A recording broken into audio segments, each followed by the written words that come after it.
well. Let me thank you for taking the time off on a busy Wednesday morning to be here with us and the party leader. Let me start by bigging up the party leader.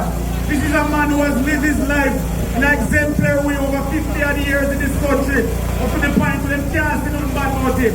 The only thing they can say, why him look like a brown and that way, or why his parents come from England. Nothing more than we can say. He has lived his life so exemplary. And we need a man like this in Jamaica, comrades. Comrades, today we're here standing against corruption in Jamaica. Corruption in the Jamaica Labour Party. We have corruption in high places, and we have corruption in low places through the Jamaica Labour Party. In high places, starting with the Prime Minister and his friend, Dennis Strong. He's trying to appoint Dennis Strong, his friend, who is biased to lead the FID, who will lead investigations into his case of illicit enrichment. And we have corruption in low places with Everett Warmington and the current Minister of Works, who's come back. They have tried to disenfranchise the people of South West St. Catherine. When the Spark program came up, I told them I was not invited to the presentations, I was not invited to the consultation. And they went ahead and they chose 4 roads in South West St. Catherine and excluded all of us out altogether.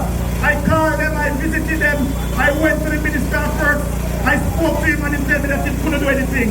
I heard that he was coming to Spanish Town at a meeting and I lay waiting there. And I questioned him and I said, how come all of us don't get in the road? And because the camera is running, he said, yes, he's going to do something for me. When I called him back in 2 days, he said, can't do anything. And I said, how come? That's all right. Anyway, we're not going to stop fighting the government. We won't stop fighting. Shortly after that, I hear him giving the sectorial debate in Parliament. And he was there building up Warmington, the man who we have ceremonies to remove as the Minister of Works when he made his utterances that he would not give us any PNP cost any money. Remove that man from the Minister of Works.